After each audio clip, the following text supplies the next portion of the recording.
অর্থের সময়ের মূল্যে আজকে আমাদের যে ম্যাথের অংশটা আছে আমরা সেই অংশ নিয়ে আলোচনা করব। তাহলে সর্বপ্রথম আমরা দেখেন সূত্রগুলো আগে লেখাই দিছি। এই যে present value, future value, present value, future value, future value ABT. হ্যাঁ, তো আমরা সকল সূত্রগুলো এখানে ইনক্লুড করে ফেলছি। এখন আসেন এই জায়গায় আমাদের যে সমস্যাটা তৈরি হয় এটা কি প্রেজেন্ট ভ্যালু সাধারণ প্রেজেন্ট ভ্যালু সূত্র না বার্ষিক ভিত্তিক প্রেজেন্ট ভ্যালু সূত্র আমাদের চিনার সমস্যা হয়। যেমন এই জায়গায় আসেন আমরা সর্বপ্রথমে এই হচ্ছে তিনটাকে সাধারণ সূত্র বলে আইডেন্টিফাই করি, তারপরে হচ্ছে এই দুইটা কি এনইউটি সূত্র হিসাবে আইডেন্টিফাই করি। তো এই দুইটা সাধারণ সূত্র, এই তিনটা সাধারণ সূত্র আর এই দুইটা হচ্ছে এনইউটি সূত্র মানে বার্ষিক ভিত্তিক সূত্র।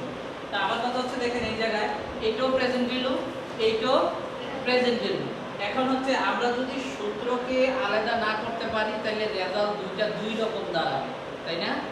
তাইলে এখন আসেন আমরা সাধারণ সূত্রটা কিভাবে চিনব, বার্ষিক ভিত্তিক সূত্রটা কিভাবে চিনব। আচ্ছা, বার্ষিক ভিত্তি চিনার উপায় দেখেন, বার্ষিক ভিত্তি চিনার উপায় প্রতি বছর প্রত্যেক বছর সমান পরিশোধ, বার্ষিক পরিশোধ, কিস্তি, এই কথাগুলার কোনো একটা কথা যদি আমাদের উদ্দীপকে মানে আমাদের প্রশ্নে উল্লেখ থাকে তাহলে অঙ্কটা বুঝতে হবে বার্ষিক ভিত্তিক সূত্র প্রয়োগ করতে হবে। তা আমি আবারও বলছি, বার্ষিক ভিত্তি চিনার উপায় হচ্ছে প্রতি বছর প্রত্যেক বছর সমান পরিশোধ, বার্ষিক পরিশোধ, কিস্তি, এই কথাগুলোর কোনো একটা কথা যদি প্রশ্নপত্রে উল্লেখ থাকে তাহলে এটা কিসের সূত্র হবে? বার্ষিক ভিত্তিক সূত্র হবে। তাইলে এবার আমরা সাধারণ সূত্র আর বার্ষিক ভিত্তিকে দুইটাকে আলাদা করতে পারছি কিনা? তার মানে সাধারণ সূত্র হচ্ছে এই কথাগুলোর কোনো একটা কথা যদি উল্লেখ না থাকে তাহলে হবে কিসের সূত্র? এটাকে কি বলে? সাধারণ সূত্র। আর এটাকে আমরা কি বলছি? সূত্র। তাহলে এবার দুইটাকে আমরা আলাদা করতে পারছি তো? আমি আবারও বলতেছি, সাধারণ সূত্র হচ্ছে যে এই বার্ষিক ভিত্তির চিনার উপায়গুলো থাকবে না। তাহলে বার্ষিক ভিত্তির চিনার উপায় হচ্ছে প্রতি বছর প্রত্যেক বছর সমান পরিশোধ, বার্ষিক পরিশোধ, কিস্তি, এই কথাগুলোর কোনো একটা কথা থাকলে বার্ষিক ভিত্তির সূত্র, না থাকলে সাধারণ সূত্র। এবার আসেন সাধারণ সূত্রের মধ্যে প্রেজেন্ট ভ্যালু দিয়ে আমরা এই সূত্রটা যে লিখলাম মিশ্র নগদ প্রবাহ যেটাকে বলে, তাহলে এইটা হবে কখন? এই সূত্রটা যদি ভবিষ্যৎ মূল্যের টাকা প্রত্যেক বছর ভিন্ন ভিন্ন হয়, ভবিষ্যৎ মূল্যের টাকা যদি প্রত্যেক বছর ভিন্ন ভিন্ন হয় তাহলে এই সূত্রটাকে কি করতে হবে? প্রয়োগ করতে হবে। আচ্ছা, তাহলে এবার আমরা এই সূত্রে কখন কোনটা হবে আমরা জেনে গেছি, সাধারণ সূত্র কখন হবে, বার্ষিক ভিত্তি কখন হবে। তাহলে এবার আমরা দুইটা আইডেন্টিফাই করলাম। এখন হচ্ছে প্রেজেন্ট ভ্যালু সূত্রটা কখন হবে, ফিউচার ভ্যালু কখন হবে। আচ্ছা, তাহলে এবার তো এটা আমরা আলাদা করতে হবে। আমরা তো মাত্র বার্ষিক ভিত্তিটাকে কি করলাম? আলাদা করলাম। তাহলে এবার প্রেজেন্ট ভ্যালু কখন হবে? তাহলে প্রেজেন্ট ভ্যালু চিনার উপায় হচ্ছে ব্যাংক থেকে ঋণ গ্রহণ, ধার অথবা সরাসরি বর্তমান মূল্য নির্ণয় কথাটা বলা থাকবে। তাহলে আমাদের প্রেজেন্ট ভ্যালু চিনার উপায় কি?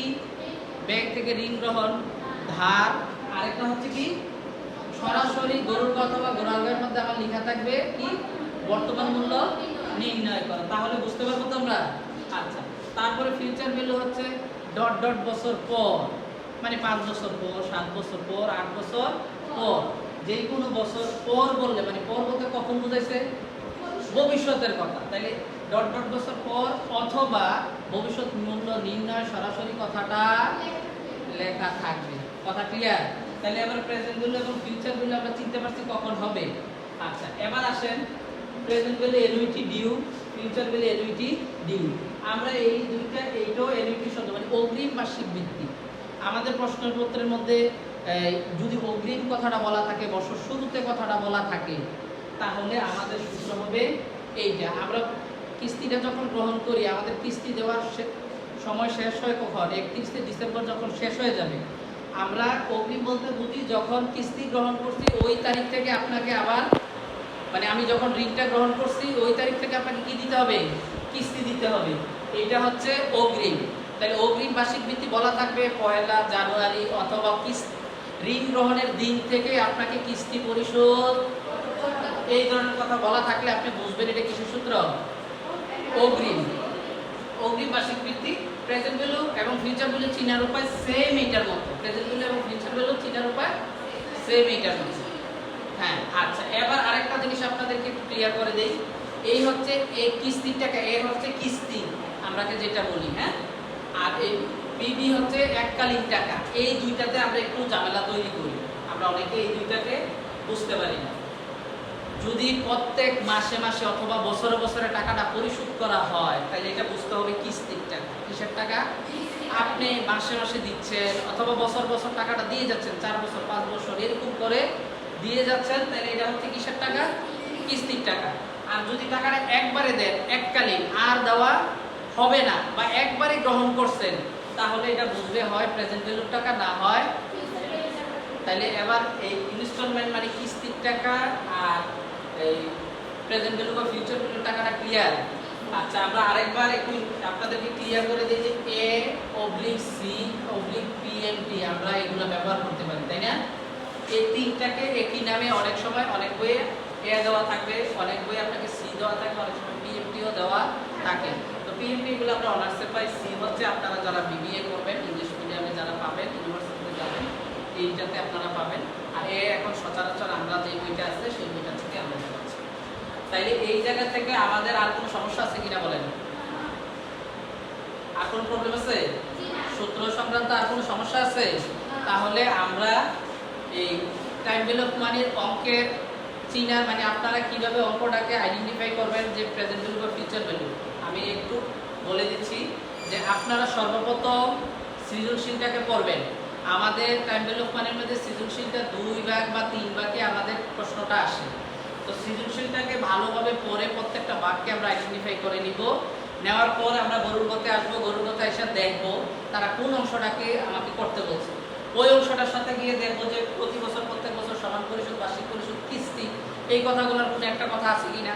থাকলে ওই অঙ্কটা হবে এনুইটি। এবার এনুইটি চিনার পর আমার প্রশ্ন হচ্ছে এটা কি প্রেজেন্ট ভ্যালুর হবে না ফিউচার ভ্যালুর হবে। তাহলে প্রেজেন্ট ভ্যালু চিনার উপায় আমরা বলছি ব্যাংক থেকে ঋণ গ্রহণ, ধার, তারপরে অথবা সরাসরি বর্তমান মূল্য নির্ণয় কথাটা বলে দিবে। এই ধরনের অংশ আছে কিনা। তা আমরা যদি উদ্দীপকটাকে একটু ভালোভাবে পড়ি, তাইলে দেখবেন সকল ইনফরমেশনগুলা আমার উদ্দীপকের মধ্যে আছে। তো ধন্যবাদ, আজকে এই পর্যন্ত।